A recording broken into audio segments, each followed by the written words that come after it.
Assalamualaikum warahmatullahi wabarakatuh.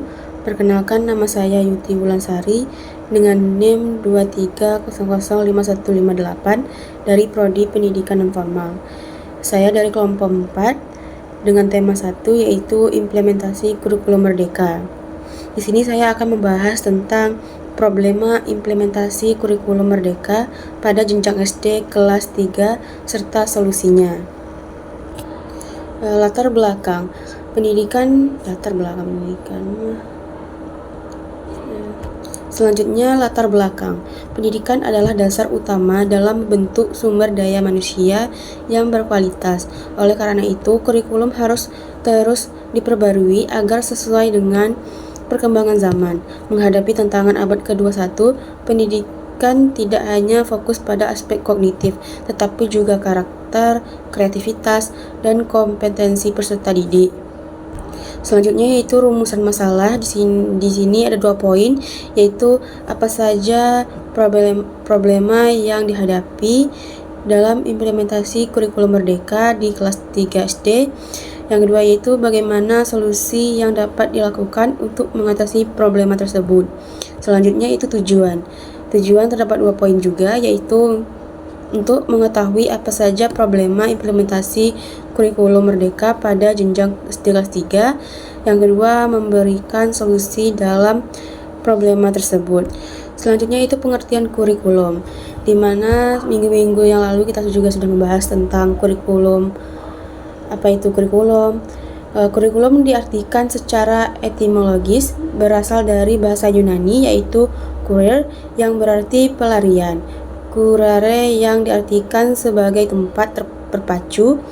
Selain itu, istilah kurikulum ternyata berasal dari dunia olahraga pada zaman Romawi kuno di Yunani, di mana dapat diartikan sebagai jarak. Jarak di sini memiliki makna dengan adanya jarak tersebut harus ditempuh oleh seseorang pelari yang berawal dari start sampai finish. Selanjutnya yaitu kurikulum merdeka. Berdasarkan Badan Standar Nasional Pendidikan atau disingkat dengan BSNP, kurikulum merdeka belajar merupakan kebijakan yang ditetapkan oleh Kementerian Pendidikan, Kebudayaan, Riset, dan Teknologi, diberikan kepada satuan pendidikan sebagai langkah tambahan digunakan dalam rangka pemulihan pembelajaran pada waktu tahun 2022-2024. Kurikulum Merdeka Belajar merupakan kurikulum pembelajaran yang mengacu pada pendekatan bakat dan minat. Selanjutnya yaitu implementasi kurikulum merdeka di sekolah dasar. Sebanyak 25.000 sekolah yang sudah menerapkan kurikulum merdeka sejak tahun 2021 sampai 2022. Kurikulum ini diterapkan mulai dari pendidikan anak usia dini, sekolah dasar kelas 1 dan kelas 6, sekolah menengah pertama, dan sekolah menengah atas atau kejurusan. Dalam pengimplementasian kurikulum merdeka ini, pemerintah menyiapkan sebuah angket yang dapat membantu sekolah dan satuan pendidikan untuk menilai kesiapannya dalam menerapkan kurikulum merdeka. Selanjutnya yaitu problema implementasi kurikulum merdeka di kelas 3 SD. Dalam setiap kebijakan pasti terdapat berbagai problematika yang muncul sebagai hasil dari penerapan kebijakan tersebut. Berikut beberapa problema implementasi kurikulum merdeka di kelas 3 SD. Yang pertama, kurangnya pemahaman guru. Banyak guru belum memahami sepenuhnya esensi kurikulum merdeka, termasuk pendekatan pembelajaran berdiferensiasi dan konsep capaian pembelajaran. Hal ini berdampak pada perencanaan pembelajaran yang belum optimal. Dan yang kedua yaitu guru belum sepenuhnya memahami model pembelajaran yang berpacu pada Merdeka Belajar. Dalam proses pembelajaran tidak hanya diperlukan RPP yang baik, tetapi juga perlu adanya model pembelajaran yang tepat dan sesuai dengan karakter siswa.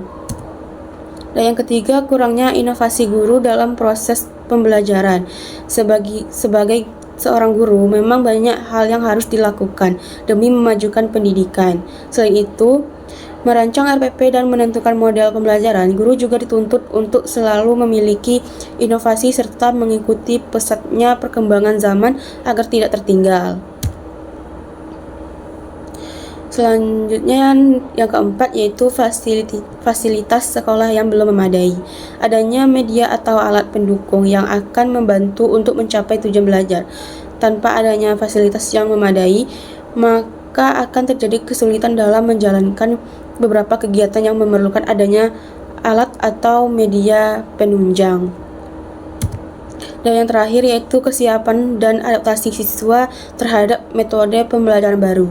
Perubahan dari pembelajaran tradisional ke pembelajaran yang berpusat pada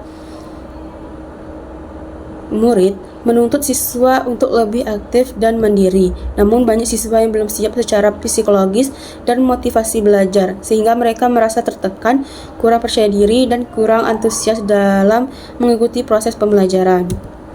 Dan yang berikutnya yaitu solusi yang dapat dilakukan untuk mengatasi permasalahan tersebut. Dan yang pertama yaitu solusi untuk guru yang kurang dalam pemahaman tentang kurikulum merdeka dan pembelajaran berdiferensiasi. Yang pertama, pelatihan dan workshop berkala. Dan yang kedua, pendampingan. Dan yang ketiga, pengembangan modul dan media pembelajaran. Dan yang kedua, solusi untuk guru yang belum memahami model pembelajaran Merdeka Belajar, yaitu pertama, pelatihan model pembelajaran inovatif. Dan yang kedua, peningkatan kreativitas dan adaptasi guru. Dan yang ketiga, forum diskusi dan sharing praktik baik. Yang ketiga yaitu solusi untuk kurangnya inovasi guru dalam proses pembelajaran. Yang pertama, motivasi dan penghargaan, pelatihan dan pemanfaatan teknologi, kolaborasi aktif dengan siswa. Dan yang keempat, solusi untuk fasilitas sekolah yang belum memadai. Yang pertama, meningkatkan sarana dan prasarana. Dan yang kedua, pemanfaatan media sederhana dan kreatif. Dan yang ketiga, kerjasama dengan pihak eksternal. Dan yang terakhir yaitu solusi untuk kurangnya kesiapan dan adaptasi siswa terhadap metode pembelajaran baru. Yang pertama yaitu pendampingan psikologis dan motivasi, pembelajaran bertahap dan menyenangkan, serta keterlibatan orang tua. Dan selanjutnya kesimpulan. Penerapan kurikulum merdeka merupakan respons inovatif pemerintah dalam menghadapi tantangan pendidikan, khususnya pasca pandemi, dengan pendekatan yang fleksibel, berpusat pada siswa, dan berbasis karakter serta kompetensi. Nah, mungkin sekian pembahasan saya. Jika ada kesalahan kata, saya mohon maaf. Saya tutup dengan wassalamualaikum warahmatullahi wabarakatuh.